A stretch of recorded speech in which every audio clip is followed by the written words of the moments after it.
आम आदमी पार्टी के सांसद संजय सिंह 10 अक्टूबर तक ईडी के रिमांड में रहेंगे, यह गुरुवार को ही तय हो गया था। लेकिन संजय सिंह पर सियासत शुक्रवार को भी जारी रही। दिल्ली के मुख्यमंत्री और आम आदमी पार्टी के संयोजक अरविंद केजरीवाल ने इल्जाम लगाया कि बीजेपी का एकमात्र मकसद विपक्षी नेताओं को झूठे केस में फंसाना है, देश में डर का माहौल बनाना है। लेकिन केंद्रीय मंत्री अनुराग ठाकुर ने दावा किया कि शराब घोटाले में अब जेल जाने की बारी खुद अरविंद केजरीवाल की है। ये सारे सब कुछ खत्म हो जाएगा, सब कुछ कुछ है ही नहीं, सब झूठ है। कल संजय सिंह ने भी सब कुछ झूठ है, ये बयान झूठ हैं, तंग कर करके टॉर्चर कर करके बयान लिए गए हैं, लोगों को जबरदस्ती कर करके बयान लिए गए हैं, सारे बयान झूठ हैं, कुछ है ही नहीं। लेकिन मैं तो ये कह रहा हूँ, अभी तो ये देख लेना, थोड़े दिन में शराब घोटाला खत्म, कहेंगे शराब घोटाले में कुछ नहीं मिला, फिर एक और नया ले आएंगे। कोई अंत थोड़ी है, नीयत खराब है इन लोगों की।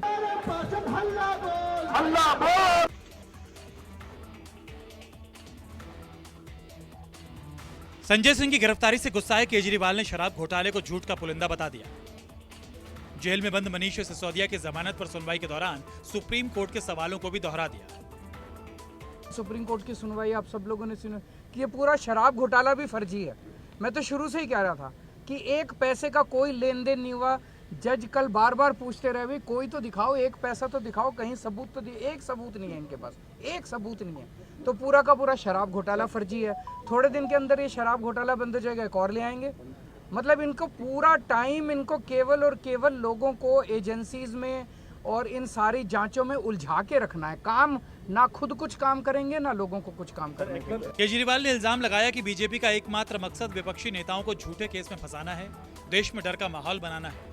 लेकिन बीजेपी ने आम आदमी पार्टी को आईना दिखाया, इस दावे के साथ कि केजरीवाल ने जिसको ईमानदार बताया वो सभी जेल के अंदर है और अब पार्टी के मुखिया का नंबर है। काम करने नहीं देना चाहते। दिल्ली में इतने काम हो रहे हैं, आप भी काम करो ना।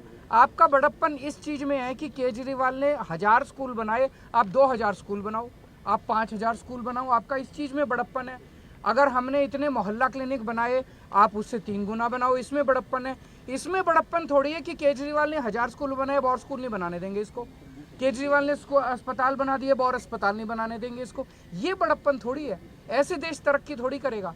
आप काम खुद नहीं करते। 24 घंटे केवल और केवल एजेंसी इसकी पार्टी तोड़ दी, उसकी सरकार गिरा दी, उसको जेल भेज दिया, उसको डरा धमका के अपनी पार्टी। ये क्या चल रहा है देश के अंदर? दिल्ली में मैं यही देख रहा हूं कि एक भ्रष्ट सरकार जो आम आदमी पार्टी की है, जिसके उप मुख्यमंत्री, स्वास्थ्य मंत्री से लेकर सांसदों तक जेल में है, जो कभी भ्रष्टाचार मिटाने के नारा देते थे, धरने पर बैठते थे, आज भ्रष्टाचारियों को बचाने के लिए धरने पर बैठे हैं। एक बड़ा बदलाव आपने देखा होगा। राजनीति में आने से पहले अरविंद केजरीवाल जी और आम आदमी पार्टी जब नहीं बनी थी, तब इन्होंने कहा था इंडिया अगेंस्ट करप्शन। ये अरविंद केजरीवाल जी और उनके साथी कांग्रेस के भ्रष्टाचार के खिलाफ धरने पर बैठते थे।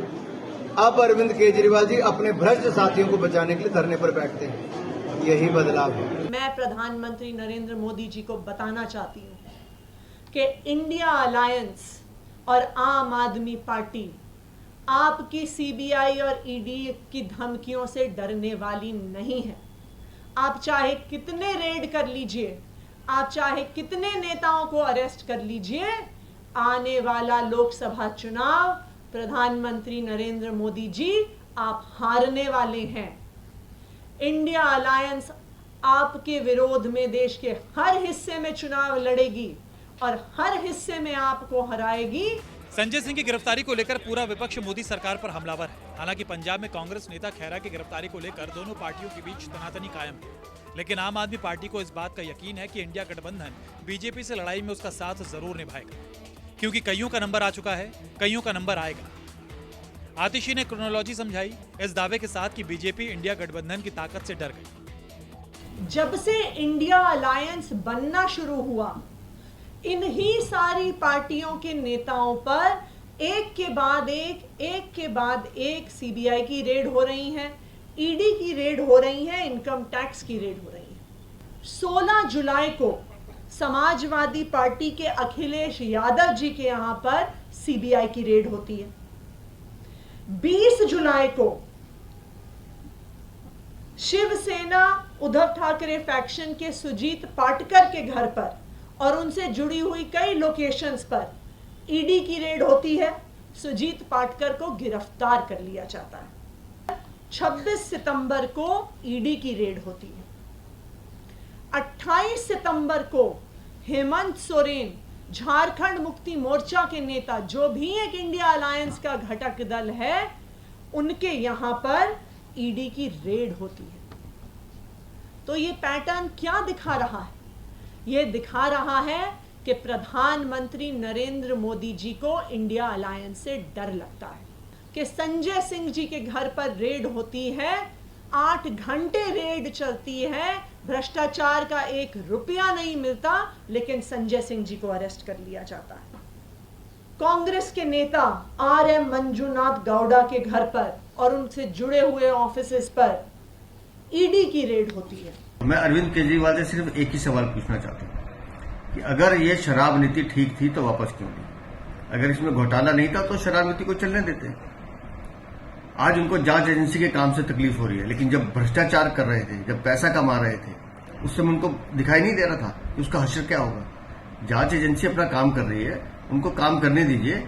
आप तो देखिए कि आगे आगे होता है क्या। और जहां तक बात है कि आपने अभी अभी कहा कि कांग्रेस समर्थन करे नहीं करे हमें कोई फर्क नहीं पड़ता, तो अगर वो कांग्रेस को दुत्कार रहे हैं तो ये कांग्रेस को तय करना है कि उनको कितनी लज्जा झेलनी है। दिल्ली के मुख्यमंत्री अरविंद केजरीवाल इस पूरे घोटाले के सूत्रधार हैं और शीघ्र ही जांच एजेंसी की जांच उन तक भी पहुंचेगी। पॉलिटिकल वेंडेटा तो है ही है और विपक्ष को तो बर्दाश्त नहीं कर पा रहे हैं, उनको जगह जगह फंसाया जा रहा है और हम उनके साथ खड़े हैं।